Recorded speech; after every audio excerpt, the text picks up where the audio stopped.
Nous sommes dans un environnement d'apprentissage, vous devez effectuer toutes les manœuvres nécessaires. Bien sûr, moi je suis là pour contrôler et puis pour vous préparer à l'habilitation, mais dans une entreprise, vous en doutez, les choses sont un peu plus complexes et c'est ce que nous allons voir.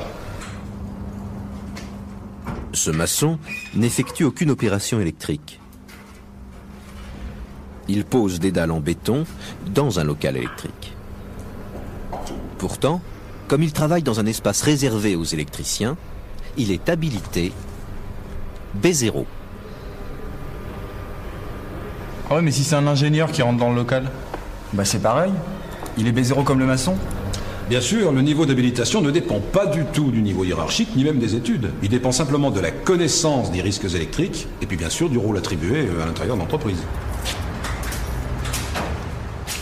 Voici un électricien. Il vient installer une prise de courant dans un local électrique. Cet électricien a été habilité à travailler sur des parties actives mises hors tension. Il est habilité B1. mais l'installation, là, elle a bien dû être consignée. On l'a pas vu faire. Bah, c'est peut-être un autre qui l'a fait. Bah oui, mais qui? Monsieur, on comprend pas bien, là. Bien. Un technicien habilité B1 peut travailler sur une installation. Mais il ne peut pas prendre la responsabilité de consigner cette installation, ni même d'ailleurs de faire la demande de cette consignation. C'est un chargé de travaux habilité B2 qui doit faire la demande de cette consignation et c'est un technicien spécialement chargé des consignations qui doit l'effectuer. Est-ce que tu pourrais me consigner le départ TD04? Ce technicien doit organiser le chantier. Il sait qu'il va falloir agir dans le local électrique. Il a donc prévu de consigner un circuit d'alimentation du local. Il demande la consignation de l'équipement au chef d'exploitation de l'entreprise. Entendu. Une demande écrite avec les dates, le nom des intervenants, la nature du travail et sa durée. C'est le chargé de travaux, il se rend sur les lieux, il est habilité B2.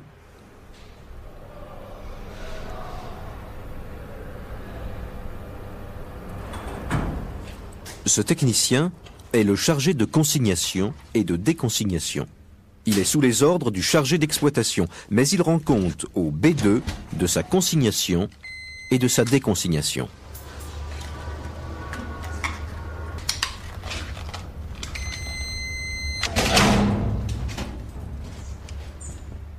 Il est habilité BC. Oh là là, c'est une galère pour couper rien qu'un sectionneur. Ah mais vaut mieux faire ça qu'un enterrement. L'autre jour en réparant le lave-vaisselle, je failli prendre le jus.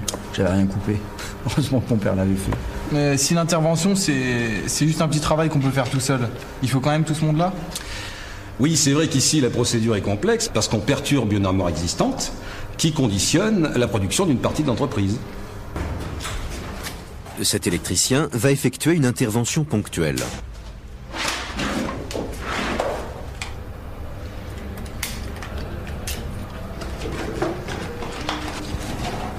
Monsieur, vous voyez, il gêne pas lui.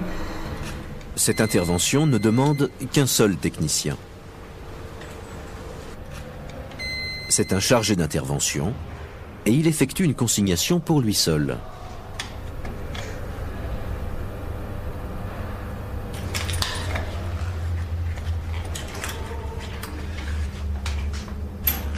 C'est un technicien habilité BR.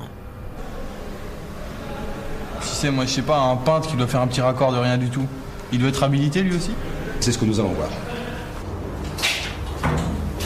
Si l'intervenant n'a aucune habilitation, ce peintre par exemple, il doit être accompagné d'un surveillant électrique pour pouvoir entrer dans le local sous tension réservé aux électriciens qui peut comporter des parties actives accessibles.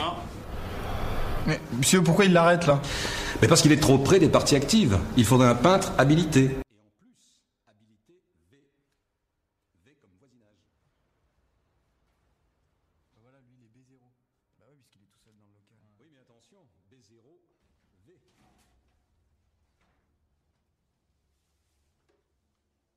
Ce peintre peut travailler à moins de 30 cm des parties actives d'une installation électrique restée sous tension.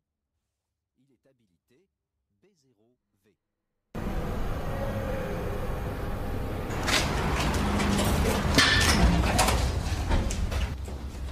Et lui, là, c'est un électricien, il sait poser des lignes.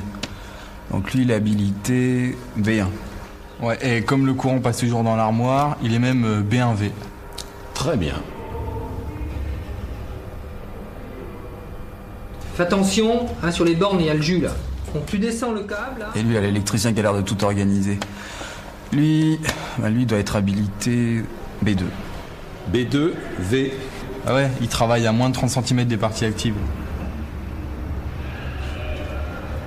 Bon, là, vous avez compris. Ouais, enfin, on pourrait peut-être reprendre un peu parce que c'est pas toujours très clair quand même. Si vous voulez, mais vous savez, c'est très clair. Hein. Tout est dans le recueil. Hein? Bon, mais on va quand même reprendre. Les différents niveaux d'habilitation sont donc les niveaux B0, non électricien, B1, électricien exécutant, B2, chargé de travaux, BC, chargé de consignation, BR, chargé d'intervention. Seuls les BR et BC peuvent effectuer des opérations de consignation, mais le BR de façon locale et pour lui-même seulement. Si ces techniciens doivent travailler au voisinage d'installations sous tension, ils sont habilités V, voisinage, B1, V, B2, V. Si l'intervenant n'a aucune habilitation électrique, il doit être accompagné d'un surveillant. Eh monsieur, c'est vous qui allez nous donner ces habilitations? Ah non. Regardez. Je vous propose pour le poste que vous allez... C'est l'employeur ou son représentant qui délivre l'habilitation à son personnel. C'est la reconnaissance de la capacité d'une personne à accomplir en sécurité les tâches fixées. Vous signez votre habilitation? Merci, madame. Le travailleur s'engage à respecter les prescriptions de sécurité et à signaler les équipements défectueux.